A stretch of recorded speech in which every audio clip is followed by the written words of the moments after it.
Assalamualaikum warahmatullahi wabarakatuh. Perkenalkan, nama saya Yun Nailupar, peserta Latsar CPNS 2021 Golongan 2 Angkatan 1 Kabupaten Hulu Sungai Selatan dengan nomor daftar hadir 05 kelompok 1. Pada hari ini, saya akan menjelaskan tentang akuntabilitas. Akuntabilitas merupakan salah satu nilai-nilai dasar yang harus dimiliki seorang ASN. Yang pertama, konsep akuntabilitas. Akuntabilitas merupakan kewajiban pertanggungjawaban yang harus dicapai.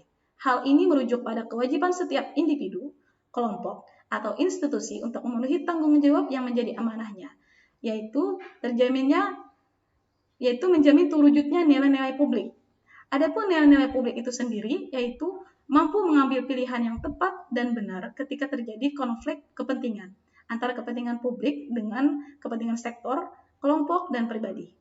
Kedua, memiliki pemahaman dan kesadaran untuk menghindari dan mencegah keterlibatan ASN dalam politik praktis. Yang ketiga, memperlakukan warga secara sama dan adil dalam penyelenggaraan pemerintahan pelayanan publik. Dan yang terakhir, menunjukkan sikap dan perilaku yang konsisten dan dapat diandalkan sebagai penyelenggara pemerintah. Akuntabilitas adalah prinsip dasar bagi organisasi yang berlaku pada setiap level atau unit organisasi sebagai suatu kewajiban jabatan dalam memberikan pertanggungjawaban laporan kegiatan kepada atasannya.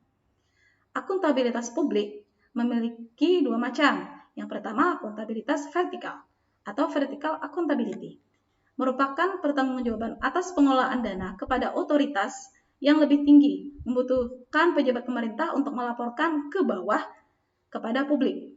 Yang kedua, akuntabilitas horizontal atau horizontal accountability, merupakan pertanggungjawaban kepada masyarakat luas. Akuntabilitas ini membutuhkan pejabat pemerintah untuk melaporkan secara ke samping kepada para pejabat lainnya dan lembaga negara. Tingkatan akuntabilitas. Akuntabilitas memiliki 5 tingkatan. Tingkatan yang paling dasar yaitu akuntabilitas personal. Akuntabilitas personal mengacu pada nilai-nilai yang ada pada diri seseorang seperti kejujuran, integritas, moral, dan etika.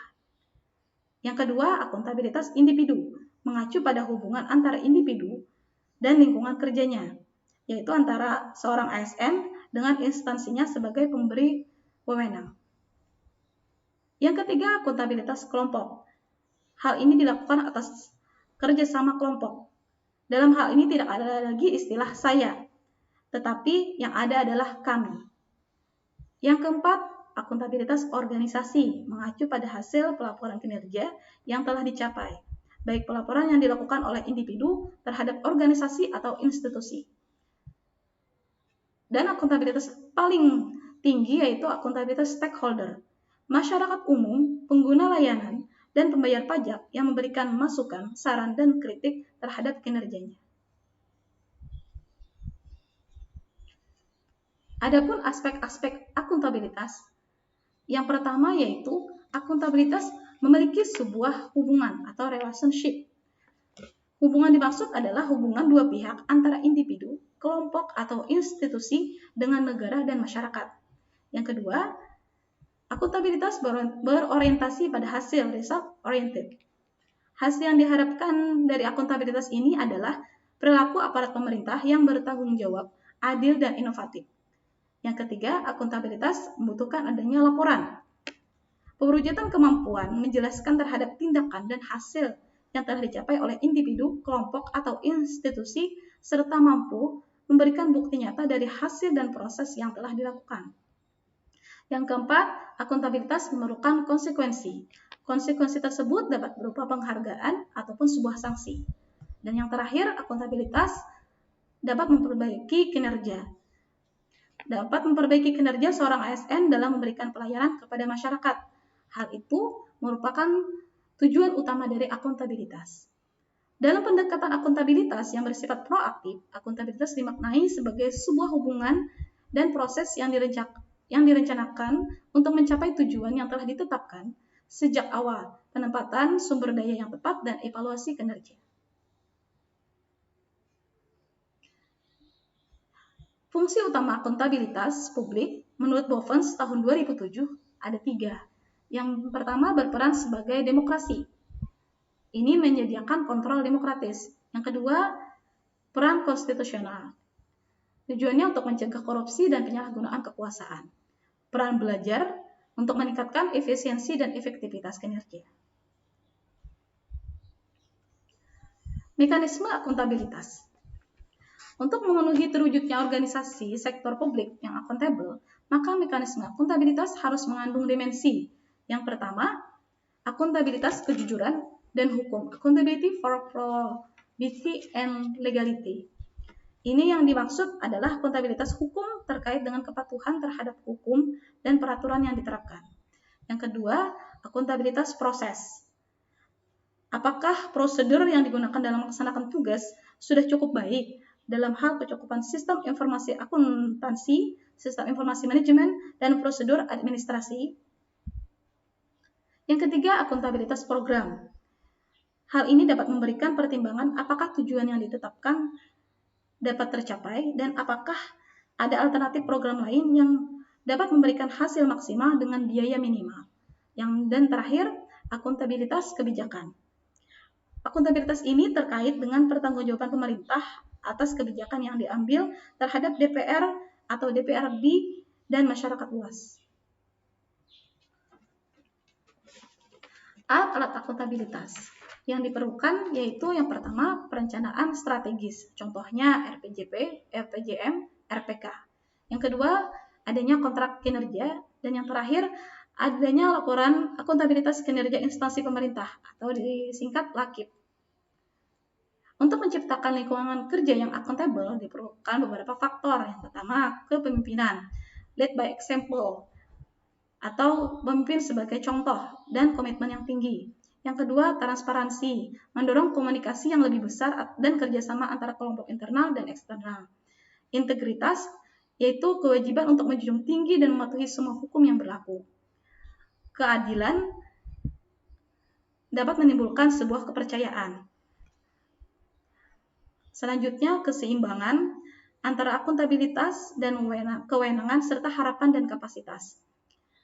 Selanjutnya, kejelasan. Gambaran yang jelas tentang apa yang menjadi tujuan dan hasil yang diharapkan. Dan yang terakhir, konsistensi dalam dapat menjamin stabilitas. Langkah-langkah yang diperlukan untuk menciptakan framework akuntabilitas dalam kinerja. Yang pertama, tentukan tujuan dan tanggung jawab. Rencana strategis organisasi mengembangkan indikator, ukuran dan tujuan kinerja, dan mengidentifikasi peran dan tanggung jawab serta setiap individu dalam organisasi. Yang kedua, rencanakan apa yang akan dilakukan untuk mencapai tujuan. Identifikasi program atau kebijakan yang perlu dilakukan, siapa yang bertanggung jawab, kapan akan dilaksanakannya, dan biaya yang dibutuhkan. Yang ketiga, lakukan implementasi, monitoring kemajuan, yaitu untuk mengetahui hambatan dari implementasi kebijakan atau program yang telah dilakukan. Langkah yang keempat yaitu berikan laporan secara lengkap, mudah dipahami, dan tepat waktu. Langkah yang kelima, berikan evaluasi dan masukan perbaikan untuk memperbaiki kinerja yang telah dilakukan melalui kegiatan-kegiatan yang bersifat kolektif.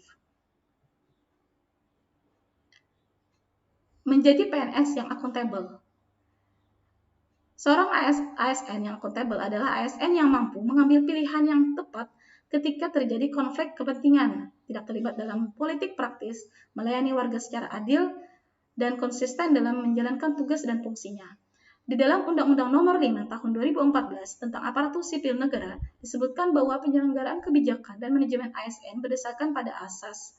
Yang pertama, kepastian hukum, profesionalitas dalam bekerja, proporsionalitas, keterpaduan, delegasi, netralitas, akuntabilitas, efektif dan efisien, keterbukaan, non-diskriminatif, persatuan dan kesatuan, keadilan dan kesetaraan, dan yang terakhir, kesejahteraan. Akuntabilitas yang dilakukan oleh PNS sangat teruji ketika mengalami permasalahan dalam transparansi dan akses informasi. Terjadi pada saat penyalahgunaan kewenangan dan penggunaan sumber daya milik negara dan konflik kepentingan. ASN sebagai profesi berlandaskan pada prinsip sebagai berikut, yaitu memiliki nilai dasar, kode etik dan kode perilaku, memiliki komitmen, memiliki integritas moral dan tanggung jawab pada pelayanan publik, memiliki kompetensi yang diperlukan sesuai dengan bidang tugasnya, memiliki kualifikasi akademik, memiliki jaminan perlindungan hukum dalam melaksanakan tugas, serta profesionalitas jabatan. Terima kasih. Semoga bermanfaat.